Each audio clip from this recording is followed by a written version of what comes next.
The delivery truck should have been just another ordinary stop, but instead it became the moment everything spiraled out of control. And by the end of this story, someone would be in handcuffs, staring at felony charges they never imagined. This isn't about a package left on the wrong porch. This is about a woman who believed her HOA badge made her untouchable, a piece of life-saving medical equipment, and a detective who finally said, enough. It started early on a quiet weekday morning when I was waiting for a custom-built medical device. I'd been fighting insurance for months to approve. This equipment wasn't optional. Without it, my mobility would decline fast, and my doctor had warned me there were no backups. That's why I took the day off work, tracking the delivery like a hawk, refreshing the app every few minutes, heart pounding each time a truck drove by. When the delivery van finally turned onto my street, I felt relief wash over me. That relief lasted about 10 seconds. Standing at the entrance to the neighborhood was her, the HOA president, clipboard tucked under her arm, sunglasses on, posture rigid like she was guarding a military checkpoint. I'd had run-ins with her before over parking, trash cans, even the color of my porch light. But this time she wasn't there to lecture. She was there to intercept. I watched from my window as she waved the driver down, gesturing aggressively, pointing toward her own SUV. I grabbed my phone and started recording, instinct screaming that something was wrong. I could see the driver hesitate, confused, while she spoke fast and confidently, flashing HOA paperwork like a badge. Then came the moment my stomach dropped. The driver opened the back of the truck. Within seconds, the large, clearly labeled medical crate was being slid onto a dolly. She didn't look toward my house once. No knock, no call. She simply signed something on the driver's tablet and directed the crate into her vehicle. Like she owned it. I ran outside, yelling that the package was mine, that it was medical equipment. She turned, smiled thinly, and said, "You're not authorized to receive deliveries here without HOA approval." That was the moment I knew this wasn't a misunderstanding. It was theft, and she had just crossed a line she couldn't uncross. I stood frozen as her SUV door slammed shut, the crate rattling inside like a warning bell. Neighbors peeked through blinds, sensing drama but afraid to step in. My hands shook as I dialed non-emergency police, explaining through clenched teeth that critical medical equipment had just been taken and the thief lived 50 feet away from me. The dispatcher's calm voice did nothing to slow my racing thoughts as I explained what had just happened, repeating over and over that this wasn't furniture or electronics, but custom medical equipment with my name and doctor's information printed on the crate. She told me an officer would be sent to assess the situation. Assess. That word made my jaw tighten. There was nothing to assess. I had video. I had witnesses. And I had a neighbor who believed her HOA title put her above the law. While waiting, I walked straight to her house. The SUV was already parked in her driveway. Garage door half open, the crate visible inside like a trophy. I knocked once, hard, no answer. I knocked again, louder, announcing myself, telling her the police were on the way. The garage door slowly began to close, stopping just before sealing shut. Her face appeared in the gap, eyes sharp, lips tight. She told me I was trespassing and threatened to fine me for harassment. I told her she had stolen medical equipment and that the entire thing was recorded. She laughed, not nervously, confidently. She claimed the HOA had authority to hold unauthorized deliveries for inspection and that she'd release it once I paid a compliance fee. A fee for my own medical device. That was when I realized this wasn't just entitlement. It was a shakedown. Before I could respond, a patrol car pulled up. Relief surged through me until I saw how casually the officer approached. Like this was just another neighborhood dispute. The HOA president wasted no time. She launched into a polished speech about community rules, safety concerns, and suspicious deliveries. She spoke with the ease of someone used to being believed. The officer nodded, glanced at me, then asked if I had proof the package was mine. I showed him the delivery confirmation, the prescription paperwork, and the video of her taking the crate. The mood shifted, subtly at first. The officer asked her to open the garage. She refused, citing HOA authority again. That refusal changed everything. The officer stepped back, radioed in, and requested a detective, explaining there was potential felony theft involved due to the value and medical necessity of the equipment. Her confidence cracked for the first time. She asked if this was really necessary. The officer replied calmly that once a package is delivered and signed for under false pretenses, especially medical equipment, it becomes a criminal matter, not a civil one.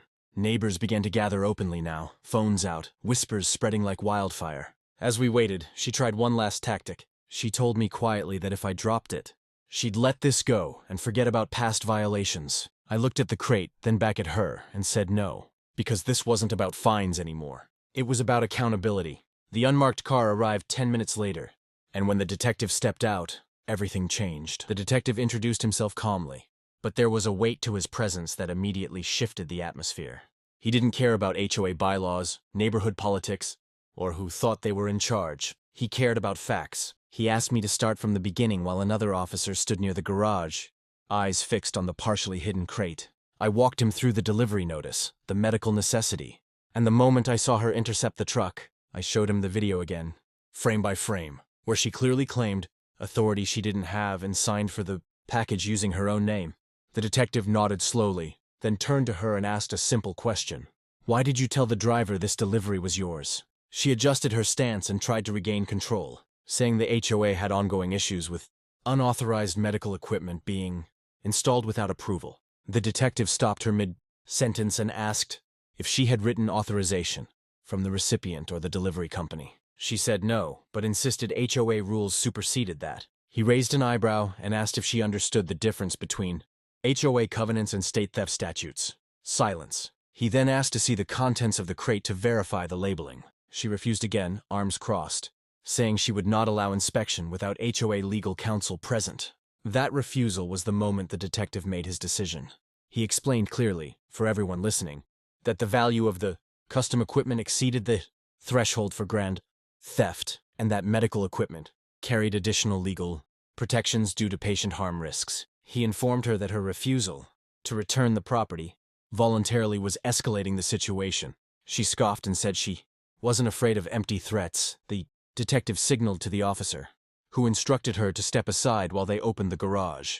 She protested loudly, shouting about lawsuits, discrimination, and abuse of power. Neighbors recorded everything. When the garage door fully opened, the crate was unmistakable. Bright red medical warnings, my name, my doctor's clinic, and handling instructions plastered across the side. The detective photographed it, checked the serial numbers against my paperwork, and nodded. Case confirmed. He turned back to her and explained. She was being detained pending arrest for grand theft and unlawful interference with medical delivery. Her face went pale. She tried to argue, then tried to cry, then tried to blame the delivery driver. None of it worked. The cuffs clicked shut, and the sound felt unreal, like a scene from a movie happening on my driveway. As she was led to the car, she locked eyes with me and said this wasn't over. The detective overheard and replied calmly, "For you, it just started."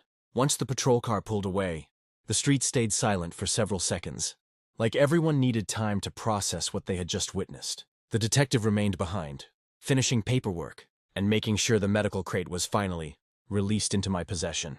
When the garage door closed and the equipment was safely loaded back onto the delivery dolly, I felt a wave of relief so strong my knees nearly gave out. The detective explained what would happen next. Because the equipment was custom-built, medically prescribed, and intentionally intercepted under false authority, the charges were serious. Grand theft was only the beginning. There would also be charges for impersonating authority and interference with medical treatment. He made it clear this wasn't an HOA issue anymore. This was the state versus her. News spread fast. Within an hour, the neighborhood group chat exploded. Some people tried to defend her, claiming she was just doing her job. Others were furious, demanding to know how long she'd been abusing her position.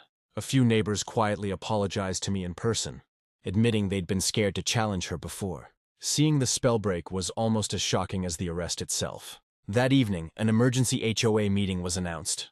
I didn't attend, but I heard everything. Her vice president resigned on the spot. The HOA attorney advised the board to suspend her immediately to limit liability. Apparently, this wasn't the first complaint involving intercepted packages, just the first one involving a detective and felony charges. That detail alone made my stomach turn. The next day, I received a call from the detective following up. He confirmed that the delivery driver had given a formal statement, admitting he'd been pressured and misled. The body cam footage, my video, and neighborhood recordings all aligned perfectly. There was no gray area. He also told me the value of the equipment pushed the charge firmly into felony territory, meaning real prison time was now a possibility. As for the equipment, it was finally installed later that week. The technician told me that delays like this can cause permanent setbacks for patients, and hearing that made the entire situation feel even darker.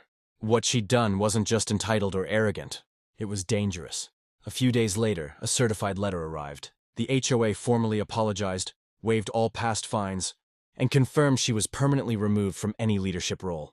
It felt hollow compared to what had happened, but it was still a public acknowledgement that she had abused power and paid for it. Standing in my living room, using the equipment as intended, I realized something important. This wasn't just a personal victory. It was proof that titles don't override the law, and authority without limits eventually collapses.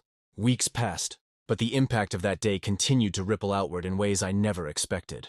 The court date arrived quietly, without the drama of flashing lights or sirens, yet the tension felt heavier than ever. Sitting in the courtroom, I watched as the same woman who once strutted through the neighborhood issuing fines now sat at the defense table, shoulders hunched, eyes darting. The confidence was gone, replaced by the realization that HOA authority means nothing under oath. The prosecutor laid out the case methodically. Video evidence of the interception, the signed delivery record under false pretenses, testimony from the driver, the responding officer, and the detective. Most powerful of all was the medical documentation explaining how critical the equipment was and the harm caused by the delay. When my doctor testified remotely, explaining potential long-term consequences, I saw several jurors visibly react. This was no longer about rules or power. It was about endangering someone's health for control. Her attorney tried to frame it as a misunderstanding, an overzealous HOA president enforcing community standards. That argument collapsed the moment the prosecutor asked why she demanded a compliance fee for releasing medical equipment. The courtroom went silent. There was no reasonable explanation. Intent became impossible to deny. When the verdict came back guilty on all counts, I didn't feel joy. I felt closure. She was sentenced to probation, community service, restitution, and a suspended jail term contingent on compliance. For a first offense, the judge said, it was lenient, but the felony conviction would follow her forever. Titles fade, records don't. Outside the courthouse, a local reporter approached me. Apparently, word had spread beyond the neighborhood. I declined interviews, but the story still circulated online, sparking conversations about HOA overreach everywhere. Messages poured in from strangers thanking me for standing my ground, saying they'd been bullied too but never knew pushing back was possible. Back home, the neighborhood felt different, quieter, kinder, bored. Meetings became transparent.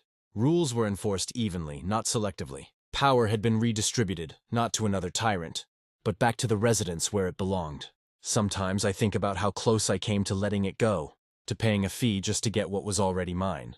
If I had, none of this would have happened. And that's the lesson I carry forward. When someone hijacks authority and preys on silence, accountability feels uncomfortable, even risky. But it's necessary, because the moment you stand up, you don't just protect yourself. You remind everyone watching that no one is above the law.